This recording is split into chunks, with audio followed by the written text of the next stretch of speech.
I died on a Tuesday. Not physically, not yet. But the moment my boss walked into my corner office on the 73rd floor of Manhattan's most prestigious investment bank, looked me straight in the eye, and said, "We need to talk about your numbers," I felt something inside me stop beating. My heart kept pumping blood. My lungs kept pulling air.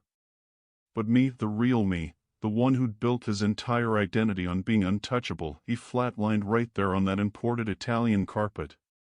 I remember the smell. God, I'll never forget it. That office reeked of success, leather briefcases, $100-an-ounce cologne, and the faint metallic scent of ambition that clung to everything in that building like a second skin. I had carved my name into those walls with 80-hour work weeks and deals that made other men weep. I was 37 years old. I had $17 million in assets.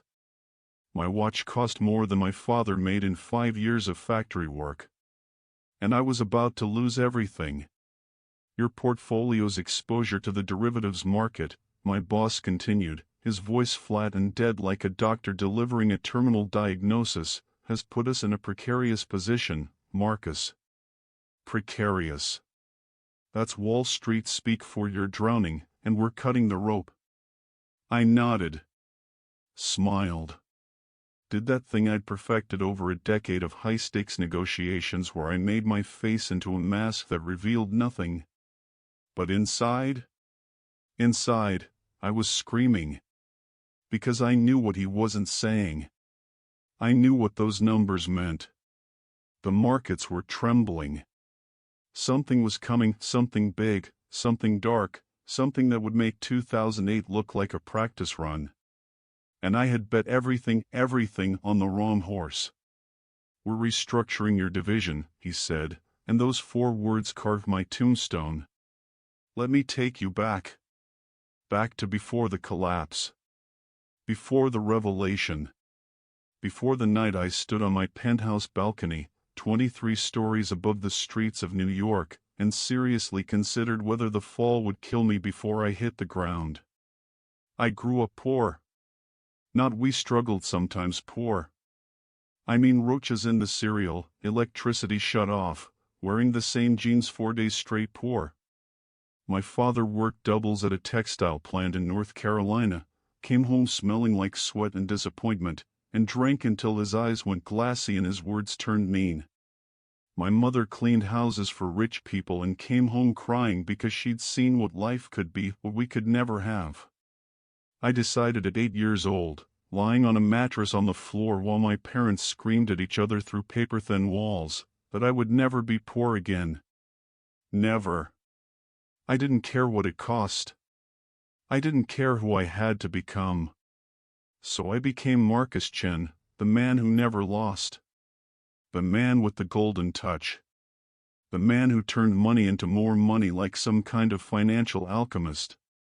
I went to state school on scholarships, worked 3 jobs, graduated top of my class, and clawed my way into an entry-level position at a mid-tier firm in Charlotte.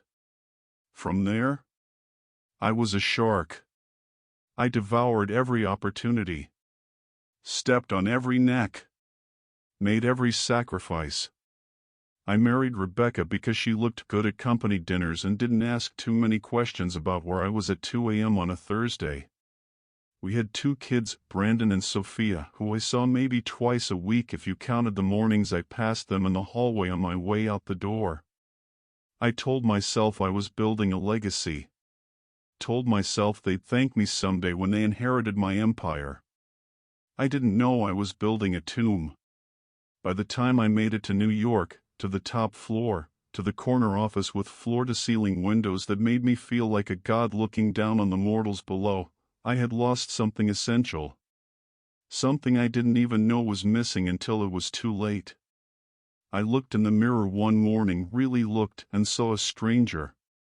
A hollow man in a $10,000 suit with dead eyes and a heart that had calcified into something cold and hard and completely incapable of feeling anything except the rush of a closed deal. I had everything. I had nothing. And then that Tuesday came, and even the everything started slipping through my fingers like sand. That night, I sat in my office until 3 a.m., staring at spreadsheets that bled red like open wounds. The numbers didn't lie. The economy was a house of cards, and I had built my mansion on the top floor. The dollar, the almighty, untouchable American dollar that I had worshipped my entire adult life, was trembling. Not today. Not tomorrow. But soon. I could feel it in my bones the way animals sense earthquakes before they hit. I drove home in my BMW, $90,000 of German engineering that felt like a coffin on wheels, and stood in my penthouse living room, looking at furniture that cost more than most people's cars, and felt absolutely nothing. Rebecca was asleep. The kids were asleep. The whole city was asleep. But I couldn't sleep. Because somewhere deep in my chest, beneath the layers of ambition and achievement and accumulated wealth, something was stirring. Something that felt like terror. Something that felt like the end. I walked onto that balcony. Looked down at the city lights stretching out like fallen stars. And I thought, for just a moment, how easy it would be to step over that railing. How simple. How final. If you're watching this right now, and you've ever stood at that edge, not necessarily a physical edge, but that place where you realize that everything you've built your life on is crumbling, then you know what I'm talking about. You know that feeling. That suffocating, desperate, clawing panic that makes you want to rip your own skin off just to feel something real. I didn't jump that night. But looking back now, I wish I had known what was coming. Because what happened 3 weeks later, what I saw, what Jesus showed me, what I experienced in that hospital room after my heart stopped beating for 4 minutes and 17 seconds would have saved me so much suffering. I didn't know then that the collapse was coming. I didn't know that everything I had built my identity on, the money, the power, the control, was about to be ripped away. I didn't know that I was about to die and be given a front row seat to the end of the world as we know it. But God knew. And He was about to show me everything. The villain in my story wasn't a person. It was a God. Not God, capital G, the real one, the one I didn't know yet. I'm talking about the God I had actually been serving my entire life without realizing it. The God that Wall Street bows to 5 days a week. The God that gets more prayers than Jesus ever did in America. The God printed on every bill, every coin, every transaction that flows through the veins of our economy like infected blood. Money. I worshipped it. Sacrificed everything on its altar. My marriage. My kids. My health. My soul. And like every false god in history, it demanded more. Always more. More hours. More deals. More risk. More of me until there was nothing left but a shell and an expensive suit pretending to be human. But I didn't see it. Not yet. I just knew something was wrong, terribly, catastrophically wrong, and I couldn't fix it. The announcement came on a Friday. I remember because Fridays were supposed to be good. Fridays meant the closing bell, meant drinks with clients, meant I could pretend for 48 hours that I had a life outside these walls. But this Friday, September 14th, felt different from the moment I walked into the building. The air was wrong. Thick. Heavy. Like the atmosphere before a tornado touches down. My phone had been buzzing since 5 a.m. Markets in Asia were hemorrhaging. Europe was in free fall. And the futures, God, the futures, were painting a picture that made my blood run cold. I got to my desk at 6:47 a.m. My hands were shaking so badly I could barely type in my password. The numbers on my screen looked like they were written in accusation. Red. Everything was red. My positions, the positions I had sworn were bulletproof, the derivatives and hedge funds and complex financial instruments that were supposed to make me invincible, they were collapsing. Chan. It was Davidson, my colleague, his face pale as paper. Have you seen the Fed announcement? I hadn't. I pulled it up on my secondary monitor, and the words might as well have been my death certificate. In response to unprecedented systemic instability and the threat of cascading defaults across multiple sectors, the Federal Reserve, in coordination with the Department of Treasury, is implementing emergency monetary measures. Corporate speak. But I could read between the lines. I had spent 15 years learning to decode the language of impending disaster. They were pumping billions, no, trillions, into the system. Printing money like it was paper. Like it was nothing. And every economist with half a brain knew what that meant. What it always means throughout history when empires get desperate and start debasing their currency. Collapse. Not today. Maybe not this year. But soon. The dollar, the bedrock of everything I had built, everything I believed in, everything that gave my life meaning, was being systematically destroyed by the very institutions that were supposed to protect it. We're ruined, Davidson whispered. My God, Marcus, we're completely ruined. He was right. By 9:30 a.m., when the opening bell rang, it wasn't ringing in a new trading day. It was ringing in an execution. My portfolio lost $1.2 million in the first hour. By lunch, it was $3 million. By closing bell, I had watched 17 years of work evaporate like water on hot asphalt. But here's the thing that still haunts me. I wasn't thinking about the money. Not really. I was thinking about what it meant. Because if I could lose everything this fast, me, Marcus Chen, the man who never lost, then what did that say about the system? What did that say about the God I had served? What did that say about me? I sat in my office after everyone else had left, the city lights glittering below me like the eyes of a predator, and I felt something crack inside my chest. Not my heart, though that would come later. Something deeper. Something foundational. It was the sound of my entire worldview shattering. My phone rang. Rebecca. I stared at her name on the screen for 6 rings before I answered. Marcus, where are you? Her voice was tight. Controlled.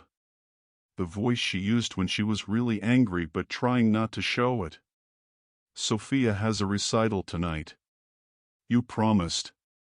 I had forgotten. Of course I had forgotten. I couldn't remember the last time I'd kept a promise to my family. I can't make it, I heard myself say. My voice sounded hollow. Empty. Something came up at work. The silence on the other end of the line was louder than screaming. Of course it did, she finally said. You know what, Marcus? I'm done. I'm done pretending we're a family. I'm done explaining to our children why their father loves his job more than he loves them. I'm done with all of it. Rebecca. No. Listen to me. Really listen for once in your miserable, selfish life. You have become exactly what you swore you'd never be. You're your father. You're worse than your father, because at least he had the excuse of being poor and broken. You did this with clear eyes and a full bank account.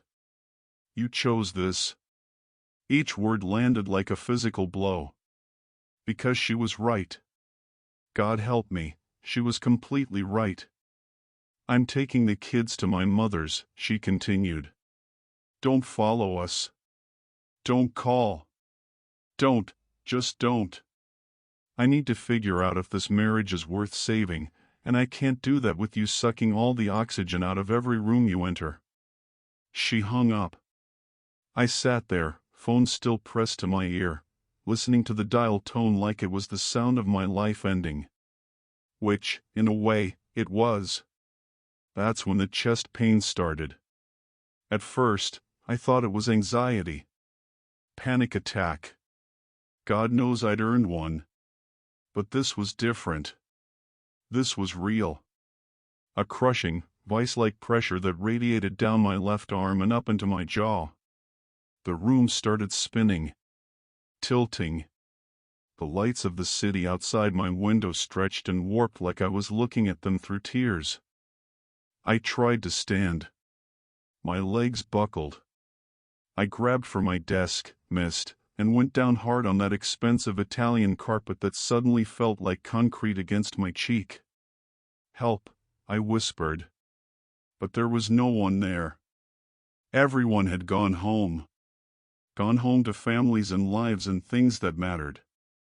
I was alone on the 73rd floor with my collapsing portfolio and my failing heart and the terrible, crushing realization that I had wasted everything. I thought about my kids. Brandon was 12. Sophia was 9. I couldn't remember the last time I'd hugged them. Really hugged them, not those awkward side squeeze things you do in passing.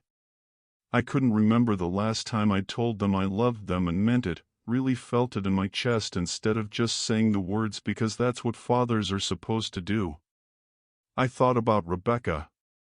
About the woman I'd married 17 years ago, the one with the bright laugh and the dream of being a teacher, before I'd turned her into a trophy wife who spent her days at Pilates classes and charity lunches, slowly dying of loneliness in our gilded cage. I thought about my father, drunk and mean and broken. And I realized Rebecca was right. I had become him. I had just traded his whiskey bottle for a Bloomberg terminal. The pain in my chest intensified. Spread. My vision started going dark at the edges, closing in like a tunnel. This was it. I was dying. 37 years old, $17 million in assets, well, 14 million now, and I was dying alone on an office floor. And the last thought I had before everything went black was this. I never lived. Not really. I survived. I achieved. I accumulated.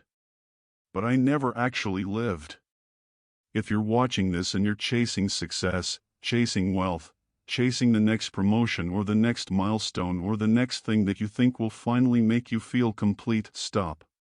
Please, God, stop. Because that God will take everything from you and give you nothing in return. It will promise you fulfillment and deliver emptiness.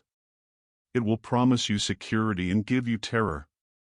It will promise you life and hand you death. I know. Because I served it faithfully for 17 years. And it tried to kill me. I woke up to the sound of machines beeping.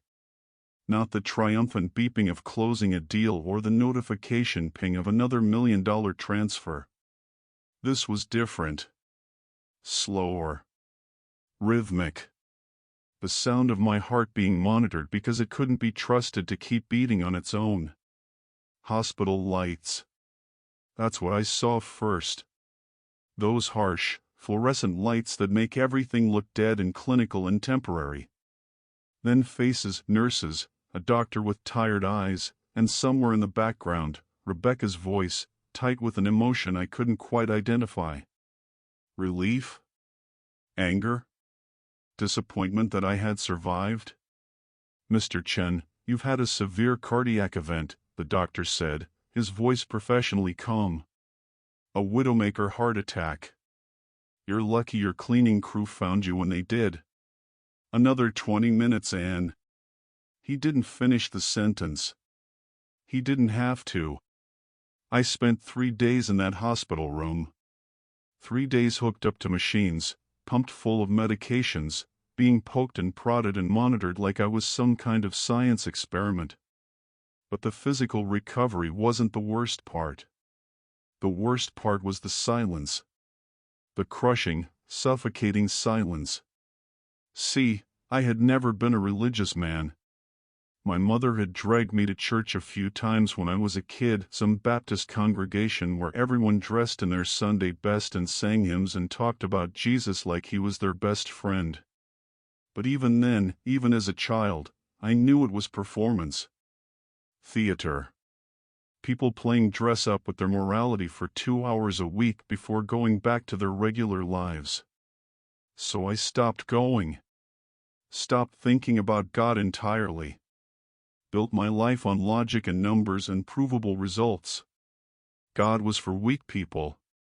People who needed a crutch. People who couldn't face reality on their own terms. But lying in that hospital bed at 3 a.m., listening to my heart monitor beep out its mechanical rhythm, feeling the weight of my destroyed life pressing down on me like a physical thing, I got desperate. I prayed. Not out loud. I didn't know how. Didn't know the right words or the right posture or any of the ritual. I just closed my eyes and thought into the darkness, God, if you're there, if you're real, I need help. I need something. Please. Nothing. Just the beeping of machines and the distant sound of nurses talking at their station and the hollow echo of my own thoughts bouncing around inside my skull. I tried again the next night. More desperate this time. More specific, God, I'm broken. I've destroyed everything. My marriage is over. My kids hate me. I almost died. Please, please, show me you're there. Show me there's something more than this.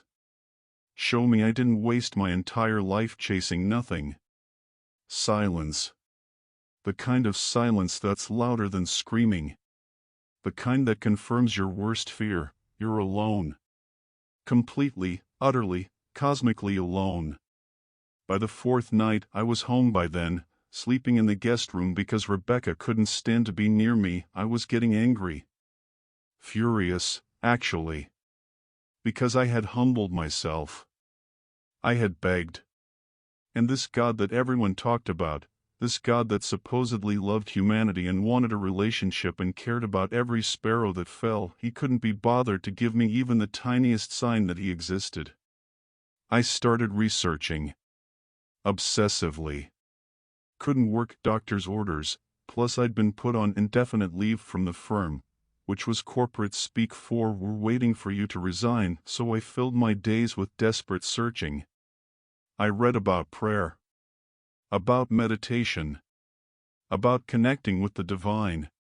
And everything I read said the same thing: God answers. He always answers. Maybe not in the way you expect, but he answers. Lies. All of it. Lies people tell themselves to feel less alone. Then I found Islam. I don't know what algorithm or search term led me there, but suddenly I was watching videos of Muslims praying. The call to prayer adhan echoing through ancient cities. Men and women prostrating themselves 5 times a day, their foreheads touching the ground in complete submission. There was something powerful about it. Disciplined. Real. Muslims don't just believe in God, one video explained. They submit to him. Complete surrender. No excuses. No half measures. 5 times a day, you stop everything and acknowledge that Allah is greater than your work, your family, your desires, your life. That resonated. Because I had spent my whole life in control, or trying to be, and where had it gotten me? Maybe what I needed was the opposite. Maybe I needed to surrender. Submit. Let something bigger than me take the wheel. I started praying the Islamic way. Downloaded an app that told me when to pray and which direction to face. Learned the Arabic words even though I didn't understand them. Performed the ritual washing wudu. Got down on my knees in my guest room and pressed my forehead to the carpet 5 times a day. Allahu Akbar. God is greater. I said it. Meant it. Felt it. And still, nothing. No peace. No presence. No sense that anyone was listening on the other end of this desperate transmission I was sending out into the void. I got more intense. Started fasting. Reading the Quran and English translation, trying to understand what I was supposed to believe. Watched videos of imams explaining doctrine and theology and the straight path to paradise. I memorized prayers. I prayed longer. Harder. More sincerely. Please. Please. Please. See me. Hear me. Save me. But it was like screaming into a well. My voice just echoed back at me, hollow and empty and alone. Rebecca noticed. Of course she noticed. She came to pick up some of her things one afternoon. We were officially separated by then, lawyers involved, the whole ugly machinery of divorce grinding into motion, and found me in the middle of afternoon prayer. "What are you doing?" she asked, her voice flat. "Praying," I said, not looking up. "To who?" "Allah." "God." "Does it matter?" She laughed. Actually laughed. It was the cruelest sound I'd ever heard. "Marcus, you don't believe in God. You've spent 17 years mocking people who do. You've called religion mass delusion and intellectual cowardice. And now what? You have a heart attack and suddenly you're religious?" "People change," I said. "No. People get desperate. And desperate people will grab onto anything, any fantasy, any delusion, any lie that makes them feel less alone. That's not faith, Marcus. That's just fear." She left. Took another suitcase of clothes and our wedding album and the last fragments of whatever we used to be. She was wrong, I told myself. This was real. This was genuine. I was really trying to connect with God, and He would answer. Eventually. I just had to be more faithful. More disciplined. More devoted. I prayed 6 times a day instead of 5. Then 7. I stopped eating pork, stopped drinking the scotch I'd collected over the years. Started dressing more modestly. Grew out my beard. I was becoming a Muslim, transforming myself into someone worthy of being heard. And God stayed silent. Have you ever felt that? That soul-crushing loneliness of unanswered prayers? Of pouring your heart out to a God who seems to be perpetually on vacation?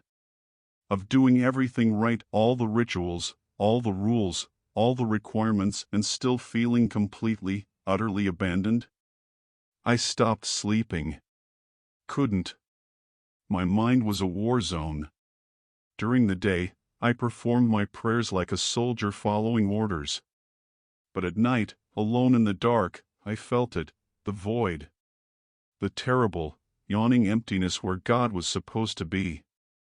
I started having panic attacks.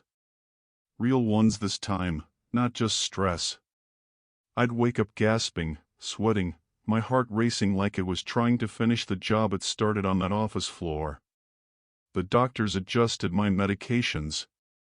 Suggested therapy. Suggested I might be having a breakdown. They didn't understand. This wasn't a breakdown. This was a breakup. With reality. With meaning. With the possibility that anything in this universe made sense. 6 weeks after my heart attack, I was worse than I'd been before. Physically recovering, sure. But spiritually? Mentally? Emotionally? I was drowning. Sinking. Being pulled under by the weight of a silence so profound it felt like drowning in concrete. I knelt on my prayer rug one night. It was 2 a.m., not one of the prescribed prayer times, but I didn't care anymore, and I said out loud, voice hoarse and broken, "I'm done. You win. I give up. I don't know if you're there. I don't know if you can hear me. I don't know if you care, but I can't do this anymore. I can't live in this silence. I can't keep praying to a God who won't answer. I'm done. I waited. One last time. One final, desperate hope that maybe, this moment of complete surrender would trigger something. Some response. Some sign. Nothing. Just my own breathing. Just the hum of the refrigerator in the kitchen. Just the sound of my life falling apart in slow motion. I went to bed that night convinced of one thing: I was alone. Completely alone. And I always had been. But I was wrong. Because 23 hours later, something happened that shattered every assumption I had ever made about reality. About God. About what was possible. 23 hours later, my heart stopped again. And this time, when the darkness came, it wasn't empty. This time, there was light. The light didn't come immediately. First, there was something else. Something I need to tell you about, because it's the bridge between my despair and my deliverance. It's the moment when God, the real God, not the silent deity I'd been screaming at, started answering my prayers in a way I never expected. He sent me a book. It arrived on a Tuesday morning, 3 days after my declaration of surrender. I was sitting in my guest room, my prison, really scrolling mindlessly through my phone, watching my former colleagues post about deals and victories and all the things I used to care about. The doorbell rang. I almost didn't answer it. What was the point? But something, maybe boredom, maybe the last vestige of curiosity I possessed, made me drag myself to the door. A package. Small. Brown paper wrapping. No return address. I brought it inside, tore it open without thinking, and there it was. A Bible. Not some fancy leather-bound edition with gilded pages. This was simple. Plain black cover. Well worn, like someone had actually read it. And tucked inside the front cover, a handwritten note on a piece of torn paper. Marcus, you asked for help. Here it is. Read John 3 verse 16. Then read the rest. A friend. I stared at that note for a full minute. A friend? What friend? I didn't have friends. I had colleagues. Contacts. People I did business with. But friends? People who knew I was drowning and cared enough to throw me a lifeline? No one came to mind. I should have thrown it away. Should have tossed it in the trash along with all the other religious nonsense I'd been suffocating myself with. But I didn't. Instead, I sat down on my couch, the same couch where Rebecca and I used to watch movies back when we still pretended to be happy, and I opened it. John 3 verse 16. I knew it, vaguely. Everyone knows it, even if they've never set foot in a church. It's the verse people hold up on signs at football games. The verse that gets quoted at funerals. For God so loved the world that he gave his one and only Son, that whoever believes in him shall not perish but have eternal life. I read it once. Twice. 3 times. And something in my chest twisted. Not the physical pain from my damaged heart. Something different. Something that felt almost like longing. God so loved the world. Not God demands submission from the world. Not God requires perfect obedience from the world. God so loved the world. I had spent 6 weeks trying to earn God's attention through rituals and discipline and transformation. 6 weeks of performing prayer like it was just another transaction, another deal to close. Do this, get that. Pray 5 times a day, receive salvation. Fast during Ramadan, earn paradise. But this was different. This was saying that God had already done something. that he had given something, his son, before I ever did anything. Before I ever prayed a single prayer or performed a single ritual or earned a single thing. It felt impossible. Too good to be true. Like those investment schemes that promise guaranteed returns with no risk. There's always a catch. Always. But I kept reading. I read the whole Gospel of John that afternoon. Couldn't stop. It was like drinking water after dying of thirst in a desert. Every page, every verse, every word that Jesus spoke went into my chest like a key sliding into a lock I didn't know I had. Come to me, all you who are weary and burdened, and I will give you rest. Rest. God, how long had it been since I'd felt rest? Real rest, not just the exhausted collapse of sleep but the deep, soul-level rest of knowing you're safe and loved and known. I am the way and the truth and the life. No one comes to the Father except through me. This was so different from what I'd been reading in the Quran. So radically, fundamentally different. Islam had given me rules, regulations, a path to walk if I could just be disciplined enough, devoted enough, good enough. But here was Jesus saying he was the path. Not a set of behaviors. Not a list of requirements. A person. I read about him healing the sick, forgiving the sinful, touching the untouchable, eating with tax collectors and prostitutes and all the people that religious society had written off. And I realized, that's me. I'm the one everyone has written off. I'm the tax collector, the sinner, the man who destroyed his own life through greed and ambition and self-worship.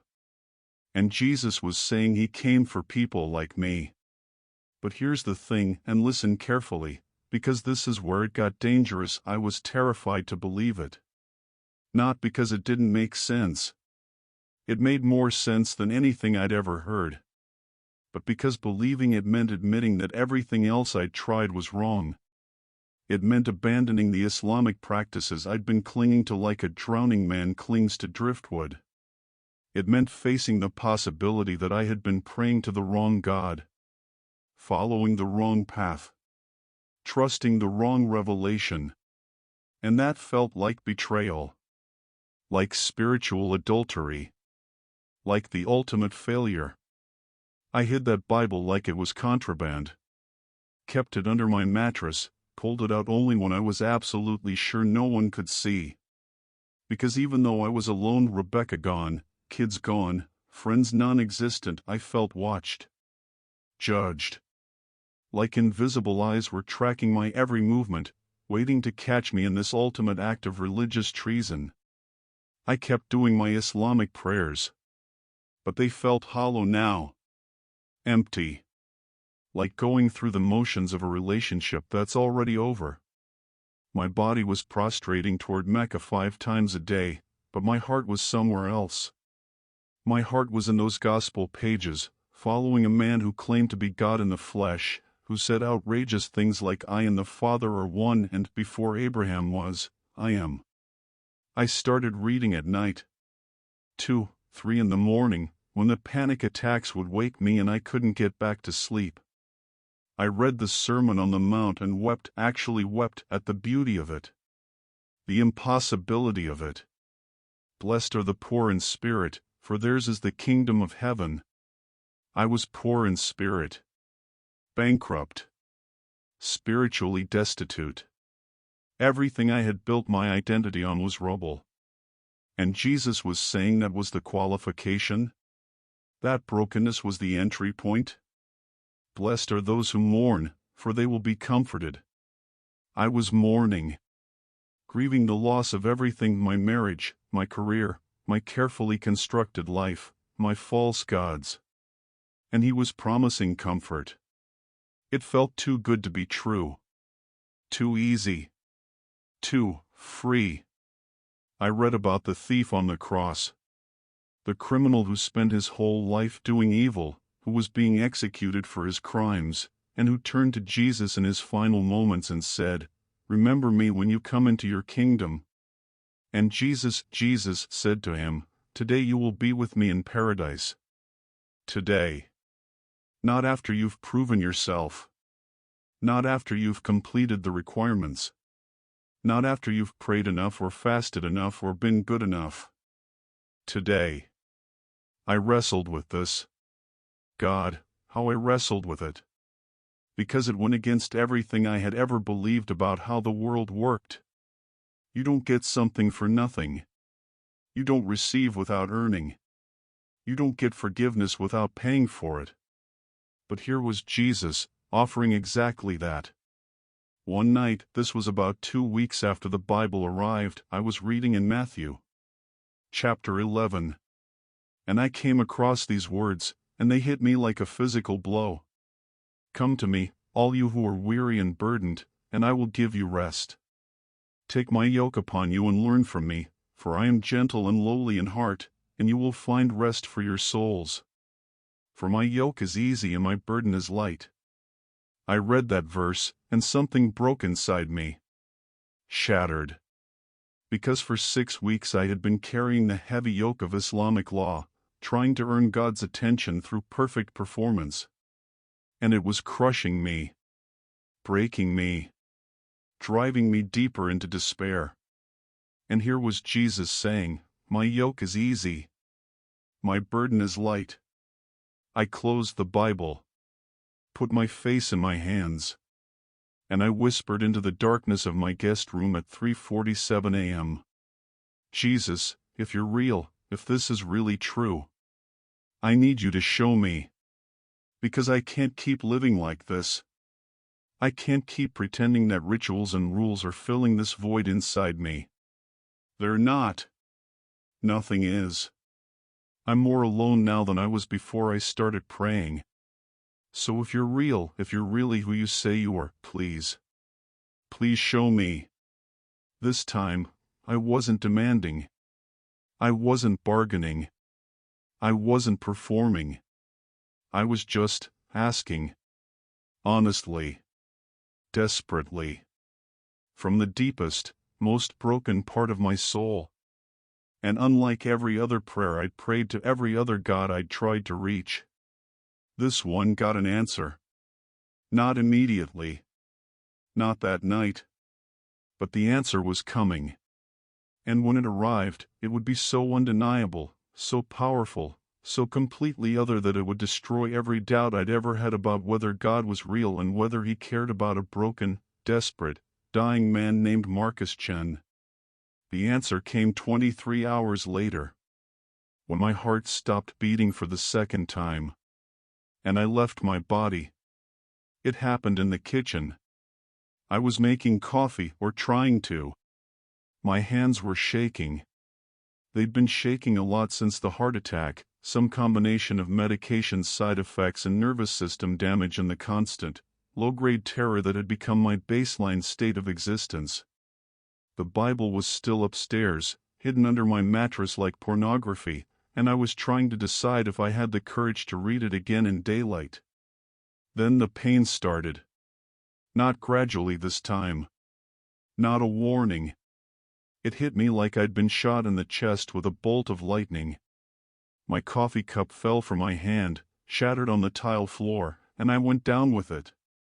On my knees first, then sideways, my cheek pressed against the cold tile, staring at the spreading puddle of black coffee and thinking with bizarre clarity, this is it. This is how I die. Alone on my kitchen floor at 9:27 on a Wednesday morning. The pain was worse than the first heart attack. Exponentially worse. Like someone had reached into my chest and was squeezing my heart in a fist, crushing it, wringing it out like a wet towel. I couldn't breathe. Couldn't scream. Couldn't do anything except lie there and feel my body shutting down, system by system, like a building going dark floor by floor. My phone was on the counter. 5 feet away. Might as well have been 5 miles. I tried to reach for it, but my arm wouldn't obey. Nothing would obey. I was just a passenger now, trapped in a vehicle that was careening off a cliff, watching the ground rush up to meet me. The edges of my vision went gray. Then black. Then nothing. I was dead. I know I was dead, because what happened next doesn't happen to living people. What happened next was impossible. What happened next rewrote everything I thought I knew about reality. I was standing. Not lying on my kitchen floor. Standing. In my body but not in my body. I could see myself down there, my physical body, face gray, lips blue, eyes half open and staring at nothing. But I was also here, somehow separate, looking down at my own corpse from a perspective that made no logical sense. The first thing I felt was relief. The pain was gone. Completely, utterly gone. My chest didn't hurt. My head didn't hurt. The constant anxiety that had been my companion for months vanished. I felt lighter than I had in years. Decades, maybe. Like I'd been carrying a 1,000-pound weight my entire life and someone had finally cut the rope. The second thing I felt was terror. Because I wasn't alone. There was something in the room with me. No, not something. Someone. I couldn't see him yet, but I could feel him. A presence so massive, so overwhelming, so completely other that it made me want to fall to my knees, except I didn't know if I still had knees in this state. The air changed. That's the only way I can describe it. The atmosphere in my kitchen, my ordinary, mundane kitchen with its granite countertops and stainless steel appliances, suddenly felt charged. Electric. Like the moment before lightning strikes, when every hair on your body stands up and you know something massive is about to happen. Then he spoke. Marcus. That voice. Oh God, that voice. It didn't come from a direction. It came from everywhere. It came from inside me and outside me simultaneously. It was gentle and thunderous at the same time. It was the voice you'd imagine hearing at the end of all things, when the universe folds up like a scroll and eternity begins. It was the voice of someone who knew me. Every part of me. Every sin, every secret, every shameful moment I'd ever tried to hide. And somehow, impossibly, it was filled with love. I turned. And I saw him. Jesus. I knew it was Jesus. Don't ask me how. I just knew. The same way you know your own name. The same way you know you're alive. Some truths don't need explanation. They just are. He was standing in my kitchen, or we were somewhere else, somewhere that looked like my kitchen but wasn't quite, like reality had been turned up to a brightness setting I didn't know existed. He was wearing simple clothes, a robe, I guess, but I couldn't focus on the details because his face was the most beautiful and terrible thing I have ever seen. Beautiful because it radiated love. Pure, undiluted, unconditional love. The kind of love I'd spent my entire life searching for in money and success and achievement and relationships and never finding. It poured out of him like light from the sun, and it hit me with physical force. Terrible because it radiated holiness. Absolute, uncompromising, burning holiness that made me aware, viciously, painfully aware of every corrupt, selfish, evil thing I'd ever done. Standing in his presence was like being made of dirt and being thrown into a furnace. Every impurity, every sin, every shadow in my soul was suddenly, horrifyingly visible. I couldn't look at him directly. Couldn't hold his gaze. I don't know if I had a body to fall with, but I fell onto my face. If I could have buried myself 6 feet underground in that moment, I would have. Because I finally understood what the Bible meant when it talked about the fear of the Lord. This wasn't the cowering fear of a slave before a tyrant.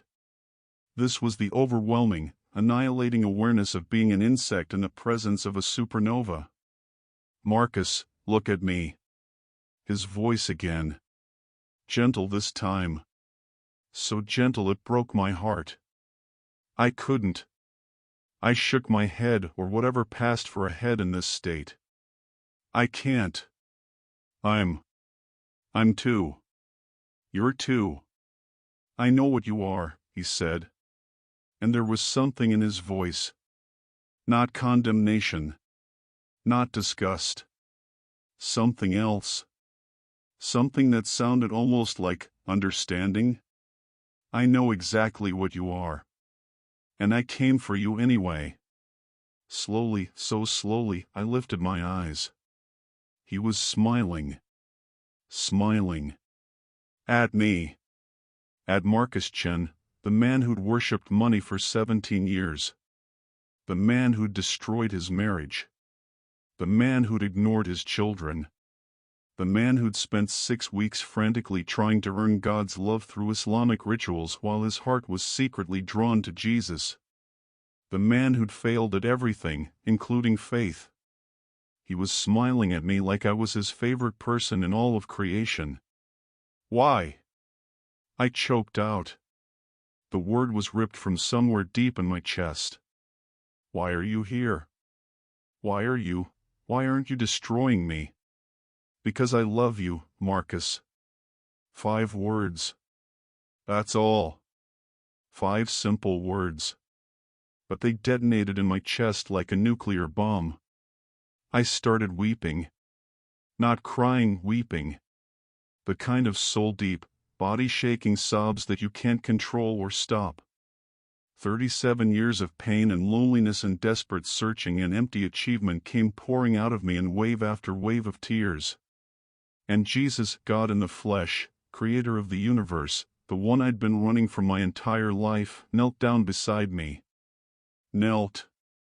He put his hand on my shoulder, and I felt it. Felt it. Warm and solid and real and so completely full of love that I thought I might explode from it. I heard you, he said softly. Every prayer. Every cry. Every desperate plea in the darkness. I heard all of it. But you didn't answer, I said, my voice breaking. I prayed to Allah. I prayed for weeks. And nothing. You were praying to the wrong name, beloved. But you were praying to me.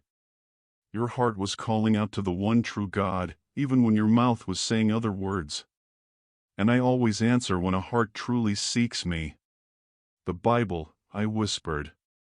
You sent the Bible. I did. Who brought it? Who's the friend? He smiled again. Does it matter? I have many ways of reaching my children. Many voices I can speak through. What matters is that you received it. What matters is that you read it. What matters is that something in those words resonated with the hunger in your soul. He was right. It didn't matter. Nothing mattered except this moment. This impossible, beautiful, terrifying moment. Am I dead? I asked. Your heart has stopped, he said. But whether you're dead or just dying, that's up to you. What do you mean? He stood, and I stood with him, though I didn't consciously choose to. Suddenly we weren't in my kitchen anymore. We were somewhere else. Somewhere that looked like space and earth and heaven all folded together. Stars above us. Grass beneath our feet. Light everywhere, pouring from no visible source. I brought you here to show you something, Jesus said. Something important. Something that will change the trajectory of not just your life, but many lives. Are you ready? I wasn't. I knew I wasn't. But I nodded anyway. He raised his hand, and reality shifted. The peaceful meadow, or whatever it was, vanished. Suddenly we were standing above the earth. I could see it all, continents and oceans and cities glittering like circuit boards in the darkness. And as I watched, something began to happen. The lights started going out. Not all at once. gradually, like a wave of darkness rolling across the globe. Cities went dark. Entire nations. I saw chaos in the streets, people rioting, fighting, killing each other over scraps. I saw governments collapsing. I saw the dollar, the almighty dollar I'd worshipped my entire adult life, becoming worthless paper. I saw people burning money in trash cans just to stay warm. I saw the collapse. Not a recession. Not a market correction. A complete, catastrophic, civilization-ending collapse. When? I whispered, unable to look away from the horror unfolding below us. Jesus didn't answer directly. Instead, he said, "What you built your life on is dust. What your nation has built itself on is sand. And the storm is coming, Marcus. Not today. Not tomorrow. But soon. Sooner than most people think. Can it be stopped? No. Judgment has been decreed. The systems of this world, the financial powers, the political structures, the false gods of money and comfort and security, they will fall.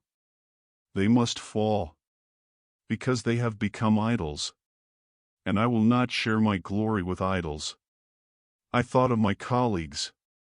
My former life. The millions of people just like me, building their entire existence on the foundation of American economic dominance and the stability of the dollar. What do I do? I asked. How do I prepare? He turned to me then, his eyes burning with intensity. You tell them. You warn them. Not just about the economic collapse, that's just a symptom. You warn them about the spiritual collapse. You tell them that every false god they've been serving will be revealed as powerless. You tell them that there's only one foundation that won't crumble. Only one name that can save them. Your name. My name, he confirmed. Not religion, Marcus. Not rituals. Not rules. Me. A relationship with me. That's what will matter when everything else falls apart. He touched my chest, right over my heart. And I felt something change. Shift. Heal. I'm sending you back, he said. Your body is dead on that kitchen floor, but I'm going to resurrect it. Because I'm not finished with you yet. You have a testimony to share. A warning to deliver. A story that will wake people up before it's too late. I don't know how, I said. I don't know how to tell this. No one will believe. I'll give you the words, he said simply. I'll give you the courage. All you have to do is say yes. I looked into his eyes, those impossible, beautiful, burning eyes, and I knew this was the most important decision I would ever make. More important than any deal I'd ever closed. More important than my marriage or my career or any earthly thing. This was the moment. The choice. The point of no return. Yes, I whispered. Yes. I'll tell them. I'll tell everyone.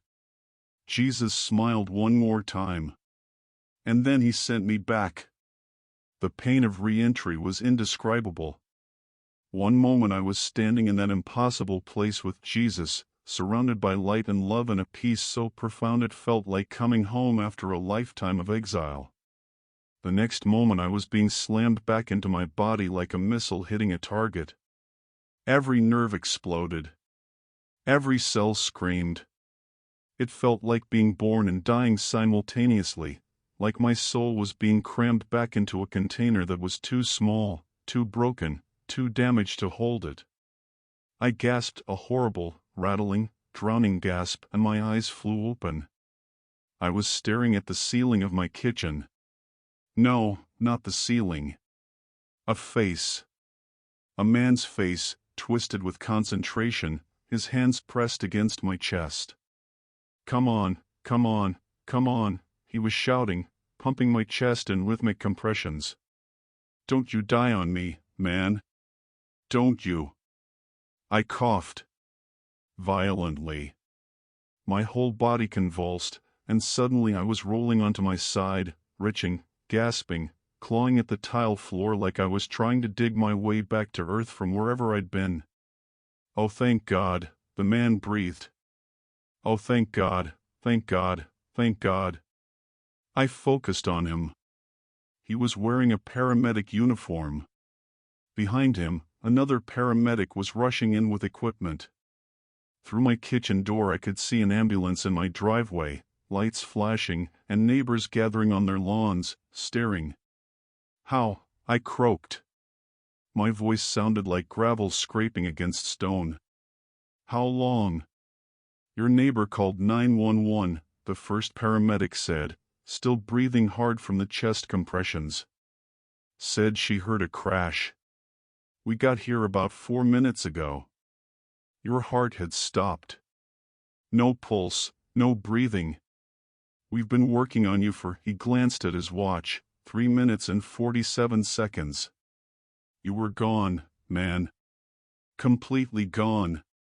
I don't know what just happened, but... Jesus, I whispered. What? Jesus brought me back. The two paramedics exchanged a look. The kind of look medical professionals give each other when they're dealing with someone who's had a traumatic brain injury or hypoxia-induced hallucinations. Okay, sir, we need to get you to the hospital right now, the second paramedic said in that overly calm voice people use when they think you're losing your mind. You've had a severe cardiac event, Anne. I saw him. I grabbed the first paramedic's arm, my fingers digging into his uniform with desperate strength. I saw him. Jesus. I was dead, and he brought me back. He showed me things. He told me. Sir, please calm down. Your heart can't handle. My heart is fine. I shouted. And the moment the words left my mouth, I realized they were true. The pain was gone. The crushing, suffocating pressure that had been my constant companion since the first heart attack, gone. My chest felt whole. Strong. Like I'd never been sick at all. I sat up. Both paramedics tried to push me back down, but I fought them off. I was strong. Impossibly strong. I got to my feet, stood there in my kitchen, barefoot, surrounded by broken coffee cup and spilled coffee and two very confused emergency responders.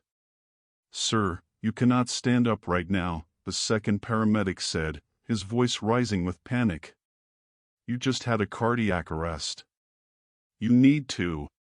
Check my heart, I said. My voice was steady now. Clear. Filled with a certainty I'd never felt before in my entire life. Check it right now. You'll see. They didn't want to. I could see the resistance in their faces, the professional certainty that I was about to collapse again, that my temporary surge of adrenaline was going to give way to another cardiac event. But something in my eyes, maybe the absolute confidence, maybe something else, made them comply. The second paramedic pulled out a portable EKG machine. Attached the leads to my chest with shaking hands. Turned it on. We all watched the screen. The rhythm that appeared was perfect. Absolutely, impossibly perfect. No arrhythmia. No damage patterns. No indication whatsoever that 4 minutes ago this heart had been completely stopped. That's not possible, the first paramedic whispered. I know you were flatlined. I know it. I felt for a pulse for 30 seconds before we started compressions. There was nothing. It's a miracle, I said simply. It's a malfunction, the second paramedic countered, but his voice was uncertain. The equipment must have been wrong. You must have had a pulse we couldn't detect, or Jesus healed me, I interrupted. Which is exactly what happened. Before they could respond, my phone rang. It was still on the counter where I'd left it before making coffee before dying. I walked over, picked it up, looked at the caller ID. Rebecca. My hand trembled as I answered. Hello? Marcus? Her voice was strange. Tight. Almost fearful. Marcus, something just happened. Something weird. I was at my mother's house, and I was sitting on the couch, and suddenly I felt like I needed to pray for you. Like urgently. Like you were dying or something. And I know that sounds crazy because I don't even believe in that stuff, but I couldn't shake it, and I got on my knees and I prayed, Marcus. I prayed for the first time in 20 years. And I felt like I was supposed to call you right now. Are you okay? Are you? I died, I said. Silence on the other end. I died, I repeated. My heart stopped. I was dead on the kitchen floor for almost 4 minutes. And Jesus. Rebecca, Jesus was there. He brought me back. He healed me.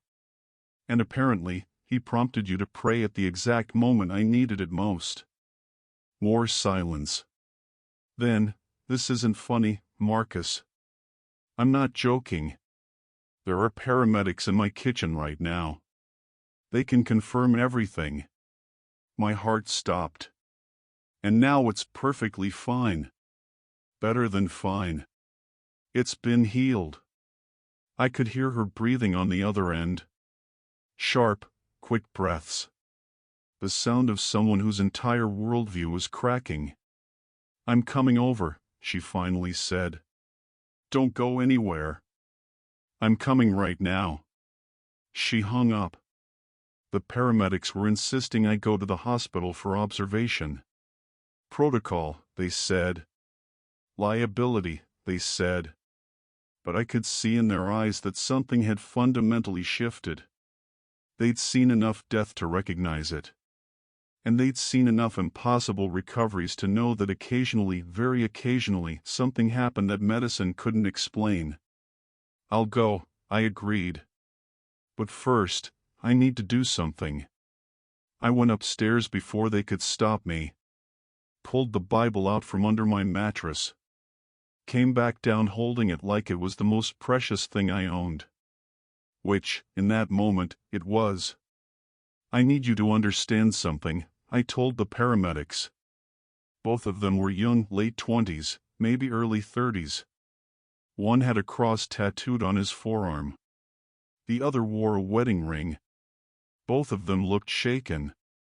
What just happened to me? This miracle?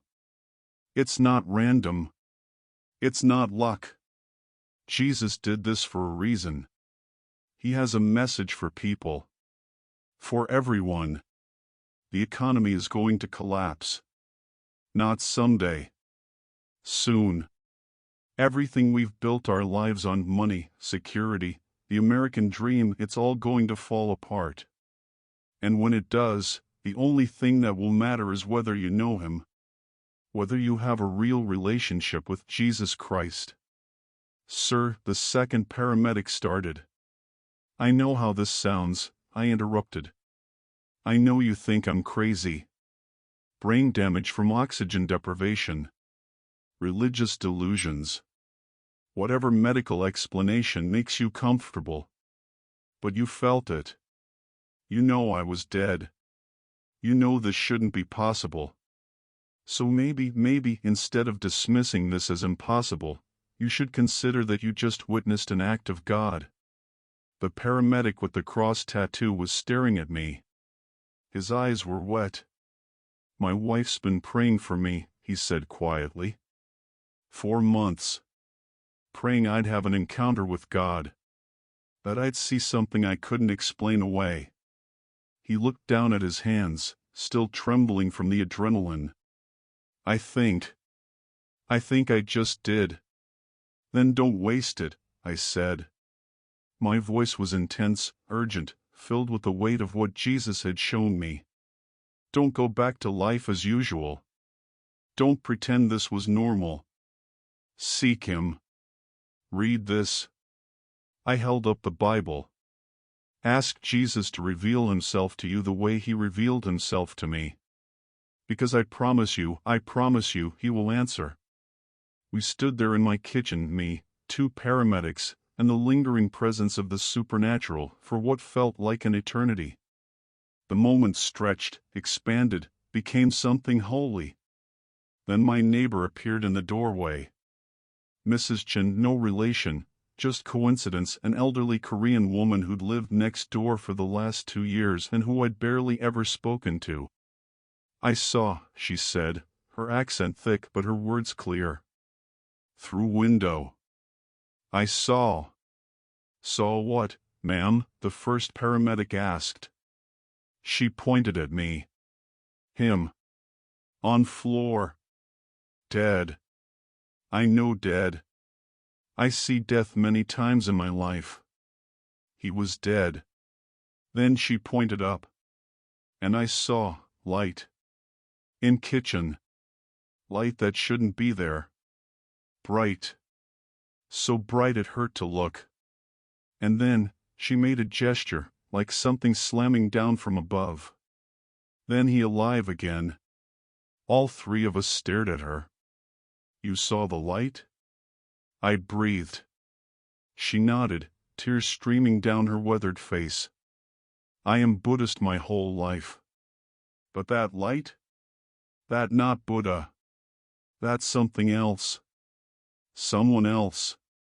Jesus, I said. She nodded slowly. Maybe.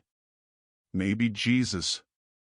And right there, in my kitchen, with paramedics as witnesses and a Buddhist neighbor as confirmation, I knew exactly what Jesus had meant when He said my testimony would wake people up. This wasn't just my story anymore. This was His. Rebecca arrived 20 minutes later, her face pale and drawn. She stood in the doorway, looking at me, really looking at me for the first time in months. You're different, she whispered. Your face. Your eyes. You're different. I am, I agreed. Because I'm not the same man who walked into that office building and had a heart attack 6 weeks ago. I'm not even the same man who died on this floor 4 hours ago. I've been changed. Transformed. Born again. She started crying. I felt it. When I was praying, I felt something. Like a presence in the room. And I knew, somehow I just knew, that you were dying and that I needed to intercede. Marcus, I haven't prayed since I was a little girl. I don't even know if I believe in God. But I prayed for you. And He heard you, I said gently. He used you. He's been orchestrating all of this, my heart attack, my searching, my desperation, my death, my resurrection. All of it. To bring us to this moment. What moment? I held out my hand. The moment when we both choose Jesus. Not religion. Not church attendance. Not good behavior. Him. A real, living relationship with the God who loves us enough to die for us. The God who just proved, beyond any shadow of doubt, that He's real. She stared at my hand. At the Bible I was still holding. At my face, which apparently looked so different she barely recognized it. And then, slowly, she took my hand.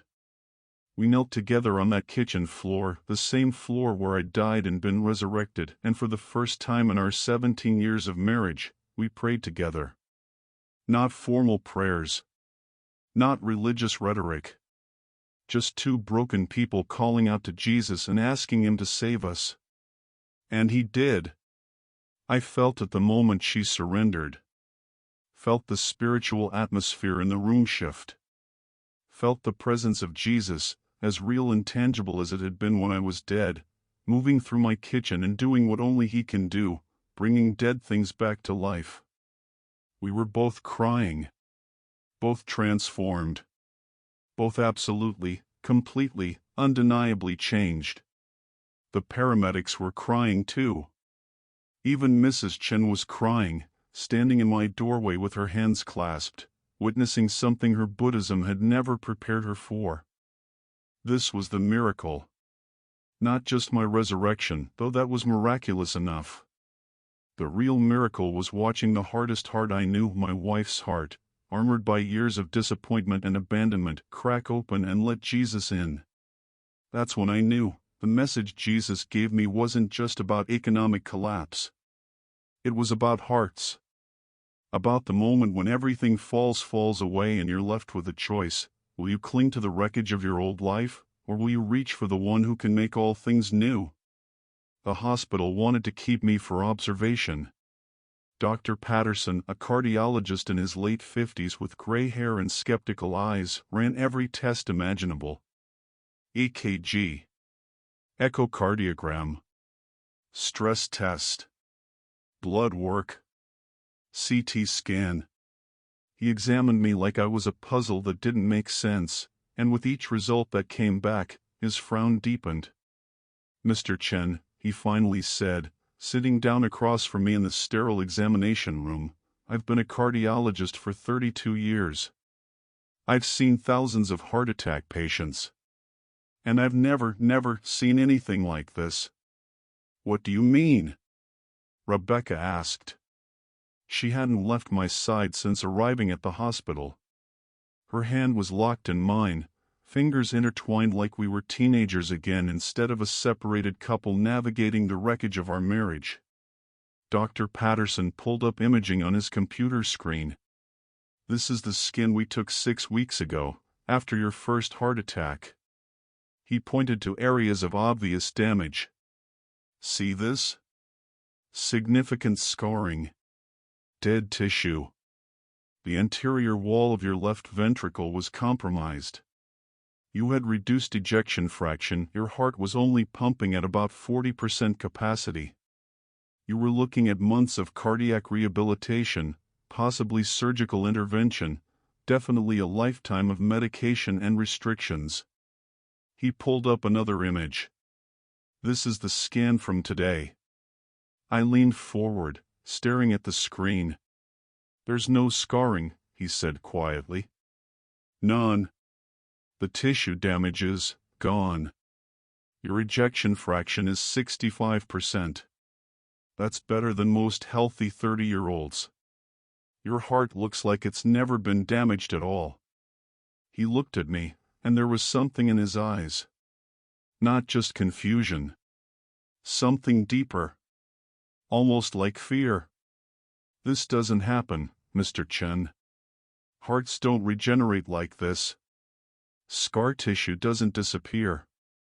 This is medically impossible." "It's a miracle," I said simply. He flinched at the word. "I don't put that in medical charts. But you can't explain it any other way, can you?" He was silent for a long moment. Then, "No. I can't."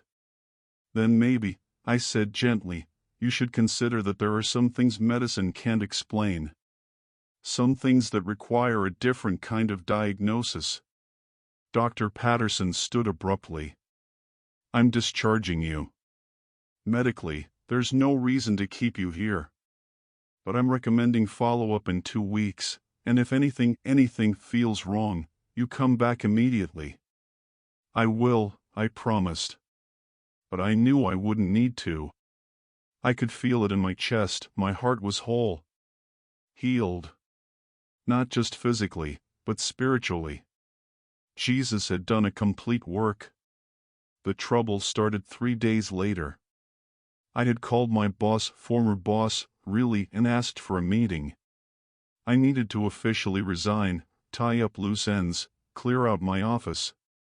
But more than that, I needed to tell him what had happened. Needed to warn him about what was coming. Gregory Sutherland sat behind his massive mahogany desk on the 73rd floor, looking at me like I was a stranger. Which, I suppose, I was.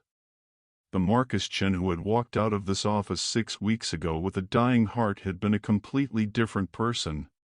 "You look good," Gregory said cautiously. "Healthy. I heard about your second incident." "I died," I said bluntly.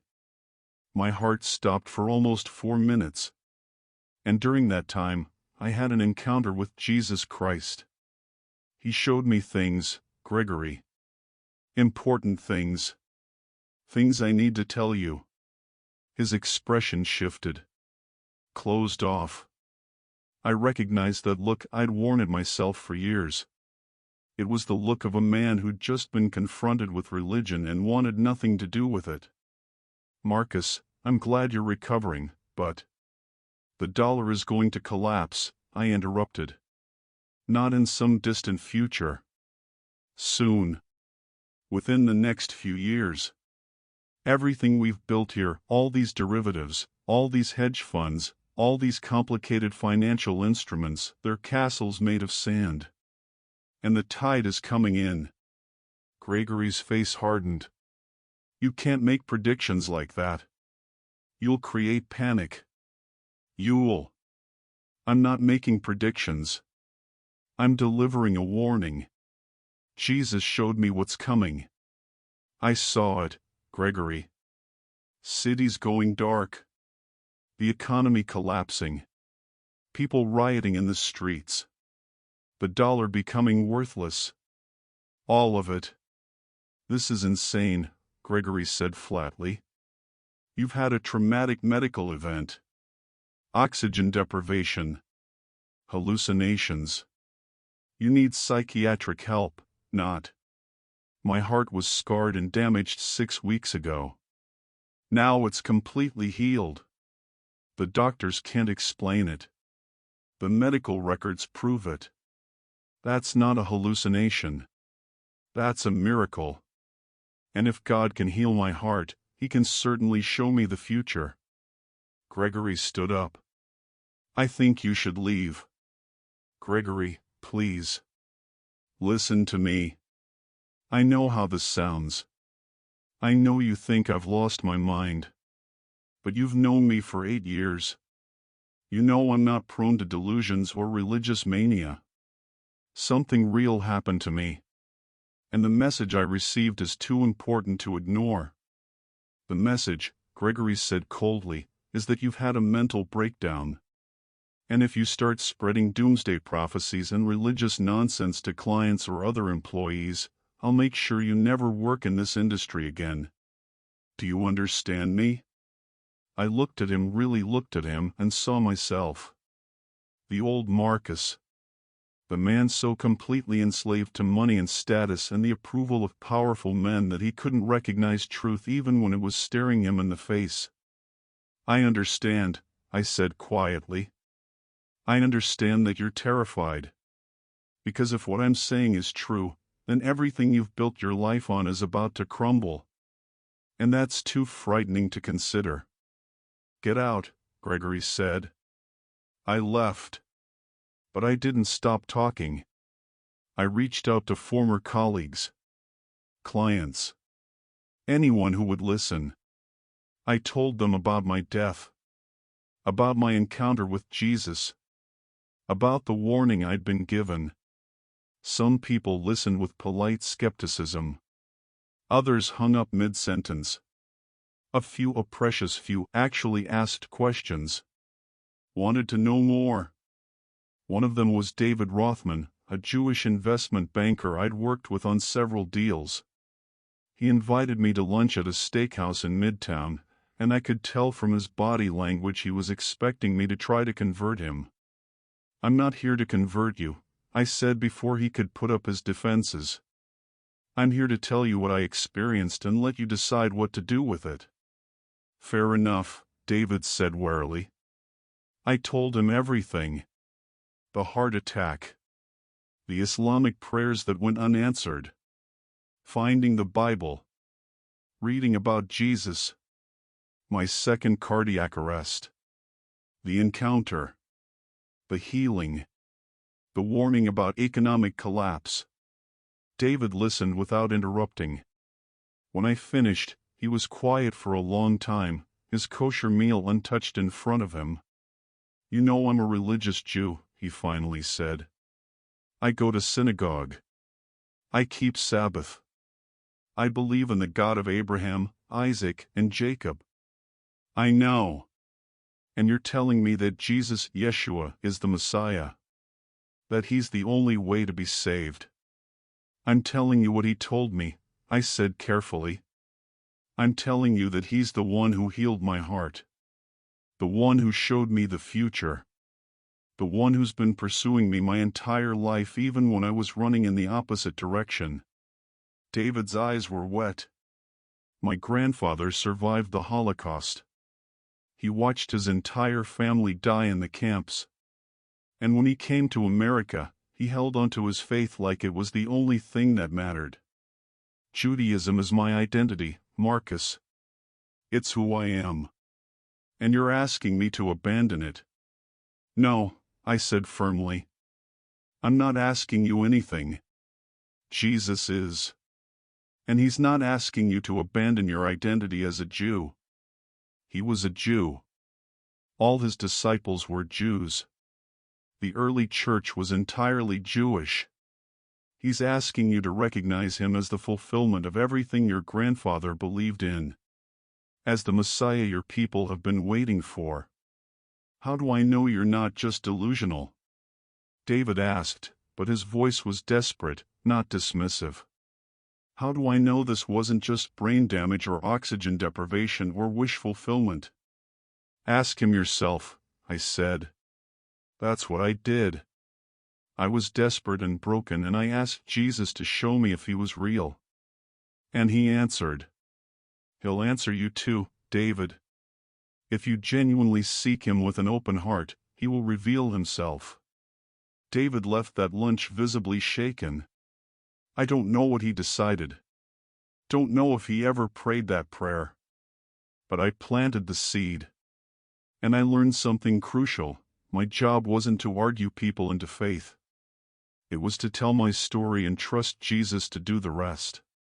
The real persecution started when I went public. I felt Jesus prompting me, an internal nudge that was impossible to ignore, to share my testimony more widely. So I started a blog. Posted on social media. Told my story to anyone who would listen. Within weeks, it had gone viral. Hundreds of thousands of people read about the banker who died and met Jesus. About the warning of economic collapse. About the call to prepare spiritually, not just financially. The response was mixed. Some people sent messages of gratitude. Told me my story had changed their lives. That they'd given their hearts to Jesus after reading it. Those messages kept me going when everything else got dark. But others? Others were vicious. Former colleagues publicly mocked me. Called me mentally ill. Said I was a charlatan trying to start a religious grift. Financial news outlets ran hit pieces questioning my credibility.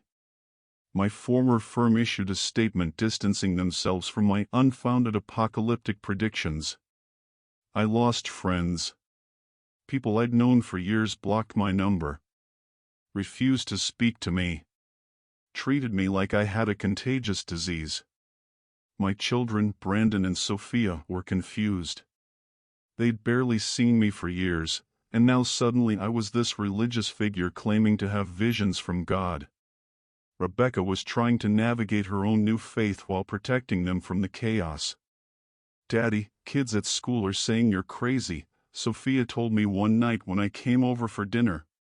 She was 9 years old, and her eyes were filled with tears. They say you're lying about dying. They say you're trying to get attention. I knelt down in front of her, took her small hands in mine. Sophia, can I tell you something important? She nodded. When Jesus walked on earth 2,000 years ago, people said he was crazy too. They mocked him. They rejected him. Eventually, they killed him. But that didn't make him any less real. That didn't make his message any less true. Sometimes, the most important truths are the ones people fight hardest against. But why? She asked. If Jesus is real, why don't people want to believe it? Because believing it means changing everything, I said gently. It means admitting you've been wrong about what really matters. It means surrendering control. And that's scary for people. It was scary for you too, wasn't it? I smiled. Terrifying. But it was also the best thing that ever happened to me. She hugged me, then really hugged me, the way I'd been desperate for my children to hug me but had never made time to earn. And I realized, this was why Jesus sent me back. Not just to warn people about economic collapse, but to be a father, a husband, a living testimony that God can resurrect dead things. The persecution intensified over the following months. I couldn't get a job in finance, my reputation was destroyed. We had to sell the penthouse, downsize dramatically, live on savings while I figured out what God wanted me to do next. It was hard, brutally hard. There were nights when I lay awake wondering if I'd made a terrible mistake, if I should have kept quiet, played it safe, maintained my old life. But then I'd remember standing in the presence of Jesus. I'd remember his face, his voice, his love. And I'd know with absolute certainty that I'd trade every earthly comfort for one more moment in his presence. I had lost everything the world said mattered. And I'd gained everything that actually did. It's been 2 years since I died on that kitchen floor. 2 years since Jesus brought me back and gave me a message that would cost me everything I'd built and give me everything I'd been searching for. 2 years of learning what it really means to live by faith instead of by sight. To trust in God's provision instead of my own ability to generate income. To find my identity in Christ instead of in a job title or a bank account balance. Let me tell you what my life looks like now. I live in a modest 3-bedroom house in a quiet suburb about 40 minutes outside the city. It's nothing like the penthouse. No marble floors. No floor-to-ceiling windows. No imported Italian anything. But it's filled with something the penthouse never had, presence. The presence of God. The presence of family. The presence of life. Rebecca and I renewed our vows 6 months ago. Not in some elaborate ceremony, we couldn't afford that even if we wanted it. Just a simple gathering in our church with our kids and a few close friends who'd walked through this transformation with us. But when I looked into her eyes and said those vows again, for better or worse, for richer or poorer, in sickness and in health, I meant them this time. Every word. Because I'm not the man who married her 17 years ago. I've been crucified with Christ. It's no longer I who live, but Christ who lives in me. Brandon is 14 now. Sophia is 11. And I know them. Really know them. I know that Brandon loves basketball but is terrified of disappointing me. I know that Sophia writes poetry in a journal she hides under her bed. I know their fears and dreams and quirks because I'm present. Not physically present while mentally at the office, but actually, fully, completely there. We have family dinners every night. We pray together. We read the Bible together. Sometimes they roll their eyes at my enthusiasm. I'm still learning how to be a dad after years of absence, but I see something in their faces that wasn't there before: security. They know their father loves them. Not because of what they achieve or how they perform, but because Jesus loves them and I've been transformed by that love. Financially, we're okay. Not wealthy. Not even comfortable by my old standards. But we have enough. Jesus was right when he said, "Seek first the kingdom of God and his righteousness, and all these things will be added to you." We've never missed a meal. never missed a mortgage payment. God has provided in ways that are sometimes miraculous and sometimes mundane, but always sufficient. I do consulting work now, nothing glamorous, helping small businesses with financial planning. It pays a fraction of what I used to make, but I sleep better than I ever did in my penthouse. Because I'm not building my own kingdom anymore. I'm building His. And I speak everywhere I can. Churches, conferences, small groups, street corners, anywhere people will listen. I tell my story, the whole story, from golden cage to cardiac arrest to resurrection. And I deliver the warning Jesus gave me. The economic collapse is coming. I don't know the exact date, Jesus didn't give me that. But I can see the signs everywhere. The national debt spiraling out of control. The endless printing of money. The instability in global markets. The political divisions that make unified action impossible. Every indicator that preceded historical economic collapses is present now, amplified by technology and globalization. But here's what I've learned: the economic collapse isn't the real crisis. The real crisis is spiritual. The real crisis is that millions of people, maybe billions, have built their entire lives on foundations that are about to crumble. They've put their faith in money, in government, in their own ability to secure their future.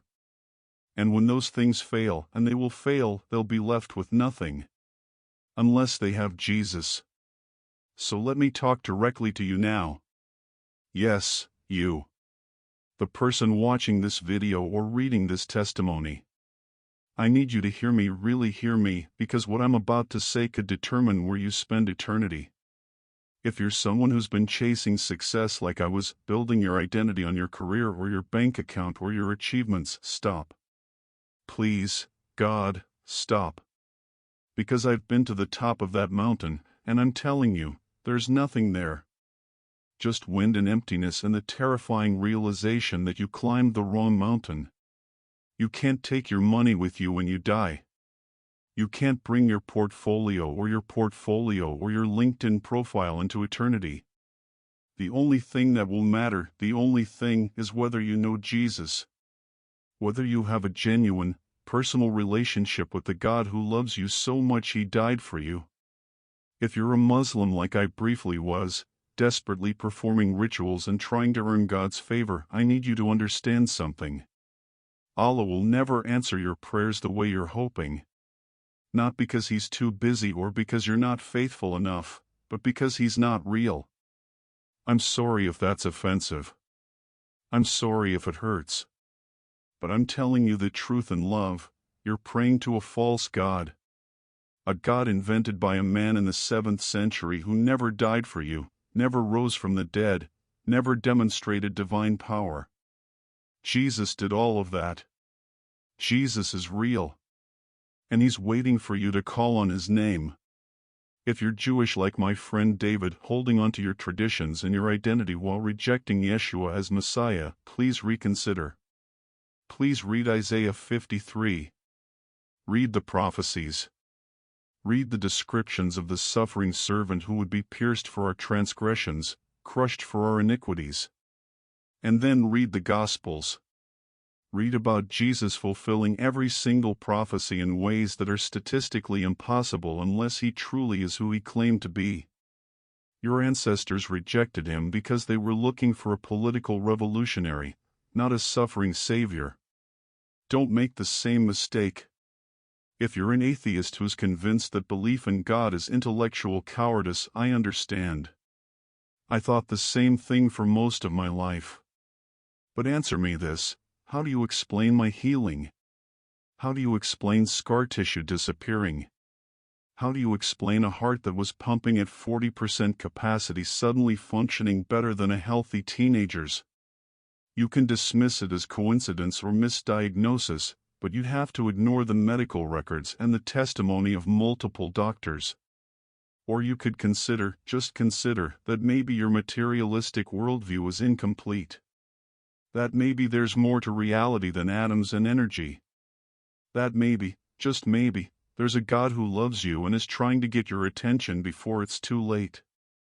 If you're a Christian who's been coasting, going to church on Sundays but living like an atheist the rest of the week, wake up. Please, wake up. Because lukewarm faith won't sustain you through what's coming. When the economy collapses and your comfortable life falls apart, you're going to need a real relationship with Jesus.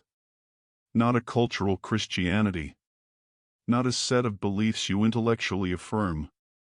A living, breathing, daily relationship where you hear His voice and follow His leading and trust Him with everything. The time for playing religion is over. The time for being lukewarm is over. Jesus said in Revelation 3 verse 16, "Because you are lukewarm, neither hot nor cold, I am about to spit you out of my mouth." Strong words. Uncomfortable words. But true words. So what do? How do you prepare? First, spiritually, get right with God today. Not tomorrow. Not next week. Not when you've cleaned up your life or gotten your act together. Today. Right now. This moment. The Bible says in Romans 10 verses 9 to 10, "If you confess with your mouth that Jesus is Lord and believe in your heart that God raised Him from the dead, you will be saved. For with the heart one believes and is justified, and with the mouth one confesses and is saved." It's that simple. Not easy. Following Jesus will cost you everything. But simple. You don't have to clean yourself up first. You don't have to understand all the theology. You don't have to have perfect faith. You just have to come to Jesus honestly, admit you're a sinner in need of a Savior, and ask Him to transform your life. Second, practically, prepare wisely. I'm not telling you to panic or to build a bunker or to pull all your money out of the bank tomorrow. But I am telling you to be wise. Don't put all your trust in paper money. Consider tangible assets. Build community with other believers who can support each other when times get hard. Learn skills. Reduce debt. Live within your means. Not out of fear, but out of wisdom. But most importantly, and listen carefully to this, don't let physical preparation distract you from spiritual preparation.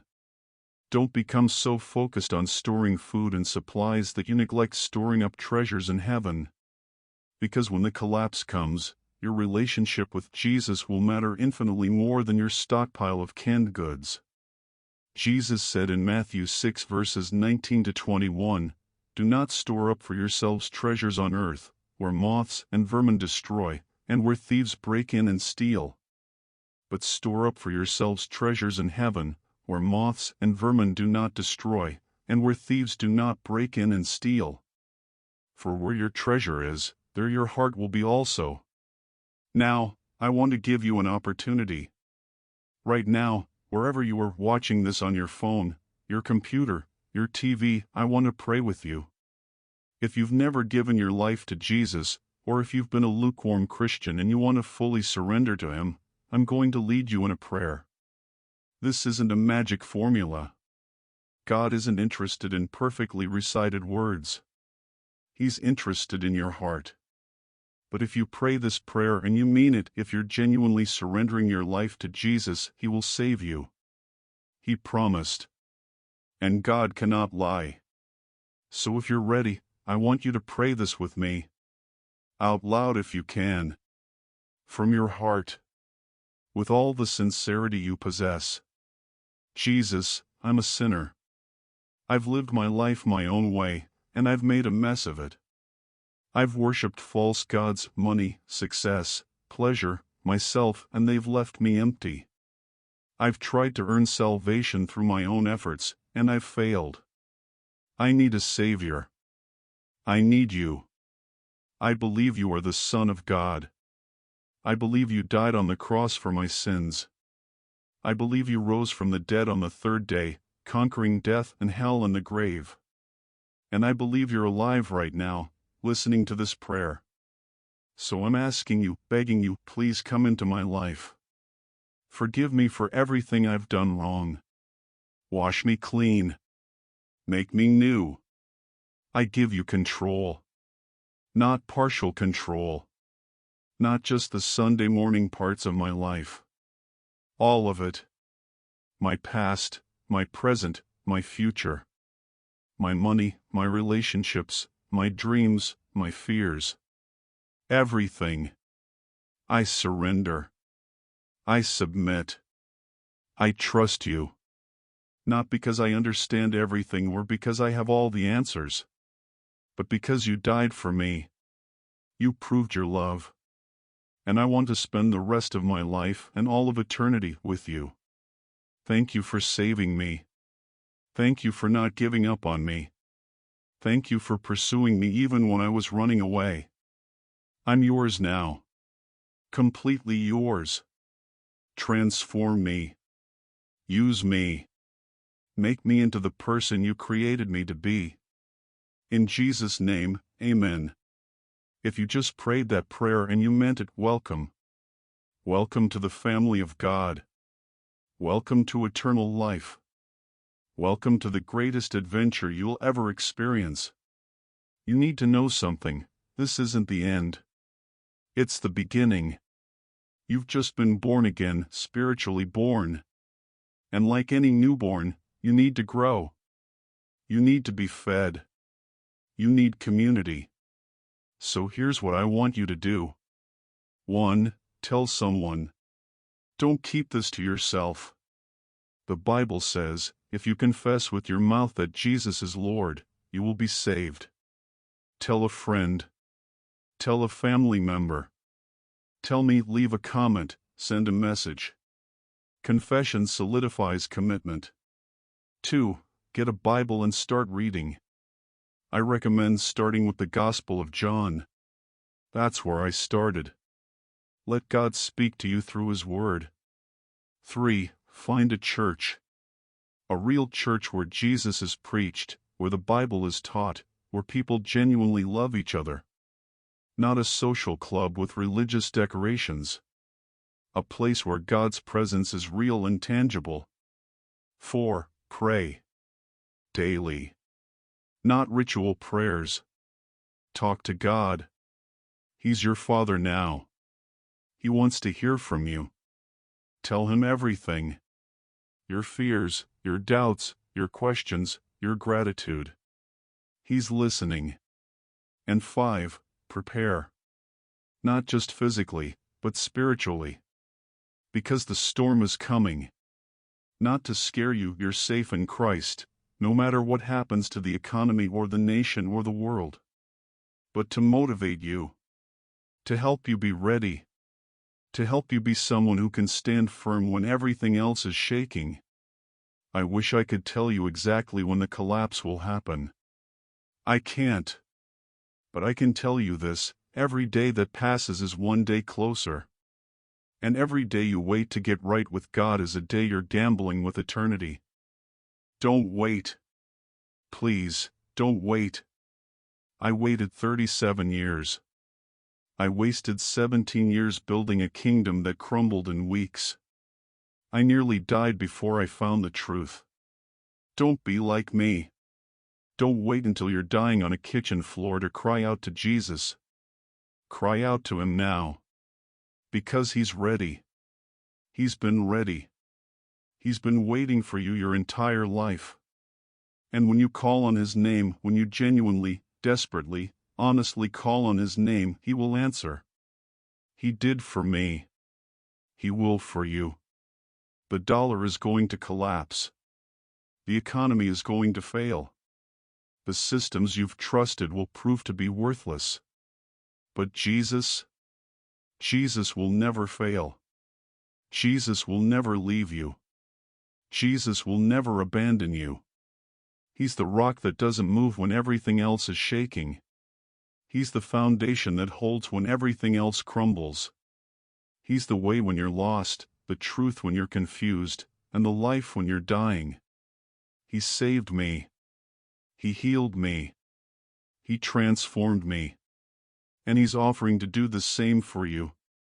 Right now. This moment. Don't miss it. Don't waste it. Don't wait. Say yes to Jesus. And prepare yourself not for destruction, but for the greatest adventure of your life. An adventure that doesn't end when your heart stops beating.